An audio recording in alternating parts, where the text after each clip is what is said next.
Buddha Baba Ki Jai, Jai Mahamaya Ki Jai. I'm here with Elizabeth, who's one of the founders of our neighboring Buddhist center, and which is an amazing place back in the mountains.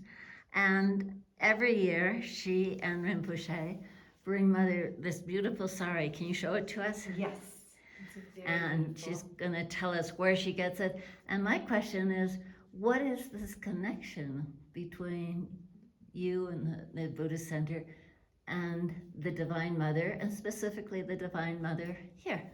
Yeah. So tell us more about yourself, Elizabeth. Well, this sari comes from Varanasi. We tend to go to India. Someone from our family or community, or we go in groups to India every year. We always call India the noble land of India. I think partially because the Buddha came from India. And but we also love Indian culture. Kongtramache, our teacher, is born in India, in Himachal Pradesh.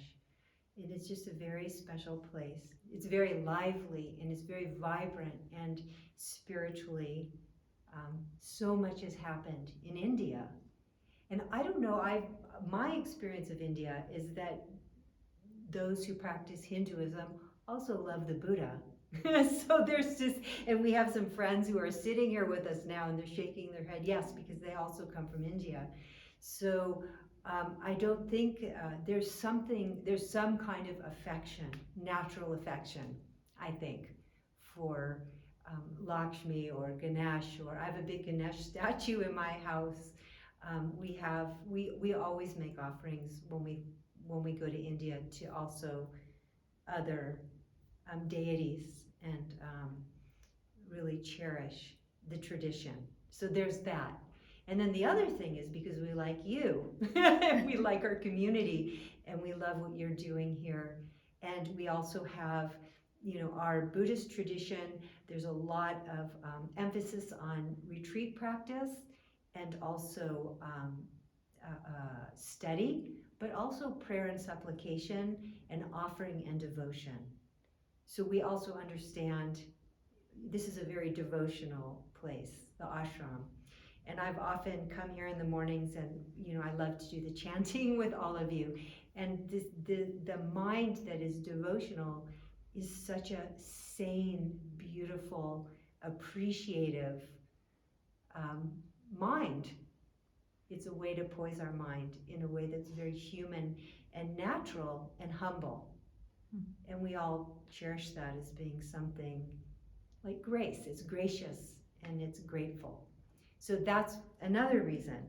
And then in terms of the goddess, in our tradition we call, well, there are many names. There are many forms of the feminine divine, but we use the term Prajna Paramita, which actually... One more time, can you say that a little louder? Prajna Paramita. Beautiful. So prajna is wisdom, discerning wisdom. Prajna Paramita, maybe you could translate it as like accurately discerning the world in a way that understands its sacredness, which is not a negation of all the turmoil that we see in the world, but the ability to relate appropriately to the world that we encounter. So that's Prajna Paramita. It's like the subjective understanding of sacred world. So here is one form, I feel, of that. And I think even in the Hindu culture, we could say that she could be wrathful, a little bit fierce, like Kali, Durga, right? She could be peaceful. She could be a protectress. But it all has very much to do with wisdom in our tradition, the feminine principle. So I think those are the three aspects. And it's, in Crestone here, our various traditions, we all love each other. We all connect with each other. There's never any disharmony between us. And I think to continue to cultivate, because there's so much strife in the world and so much discord, even just to reach out and come see you once a year, because we're all so busy, is always a pleasure, Ramloti. and you do so much to keep this place going. So we expressed our appreciation and our friendship and our kind of spiritual connection to you and to the goddess by just coming. I've always been so touched that you go all the way to India and you make sure that you buy a beautiful sari for the Divine Mother here, Yeah. which I've seen some of her most gorgeous saris have all come through your center. Mangala Shri Buddi Yes. and Samtanling is probably the retreat area. So these are, like I said, our good neighbors. And so often Elizabeth has come for the Navratri and sat with the mother. Yeah. Some experience in your heart you might have felt at that moment? I always feel that when I come here. Yeah, I always look forward to that, and I always feel a sense of connection and devotion in coming here. And I also know that Rinpoche has in the past sent people, some of his students, to the ashram Has he?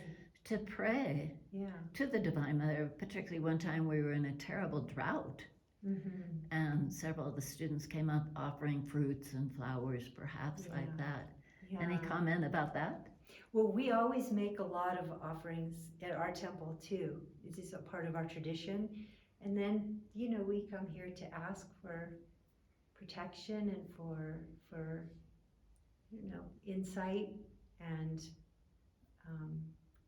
we need, I don't know, there's the world and the way things work is so much bigger than we can see as humans. I think to supplicate and to call for wisdom and to call for help and protection is natural for human beings. Particularly from our mother. Particularly from our mother. So Yes. I've always felt like it was a very special gift. We received this beautiful life-size marble murti from Jaipur, India, as a gift. And I've always felt it was because here in America, we so need the feminine principle. Yeah, we do.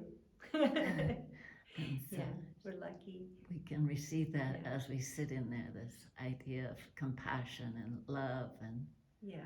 tenderness and, Mhm. like you said, broader understanding, Yeah. forgiveness. So. Mhm. Yeah. I think we need supports like that. We need supports. We need to be able to have ritual and come into a situation where there's kind of some sanity that we can connect with, and then bring it out, bring it back into the world. Exactly. Yeah, we do Exactly. need this. We do need it. Yeah. We just finished 9 days of Navratri, and Aw. exactly what we were experiencing, a time where there was more clarity, more perspective Mm-hmm. on, yes, it's important that we have our jobs and our lives and our house and all these things, but the enormity that we make them into, and then we make so little, that moment of silence and connecting to Mm-hmm. Mother, God, the divine being, whatever we Yeah. call it, Buddha, nature, Yeah. we forget. So Yeah. But even a moment of being here can really, in such a big way, shift your whole perspective. And so we see that. and I'm sure that that's why families like you Yeah. travel all the way from Denver, as we have a lovely family here, and Richard's all the way from Seattle, come just even for that amount of time to sit with Mother. Yeah. So we're very grateful that we can be here, and we're grateful that every day we get to sit with Mother. So thank you, Elizabeth, Thank for you, sharing Ramloti, on your for birthday, everything. and may you have a blessed Yeah. birthday, and Thank you. and Fall Navratri, I'll let you know when Mother's wearing this gorgeous sari. Oh, thank you. I would love to hear. I have a picture of her on my shrine as well, so I see her every day. Every day too. Yeah. Nice.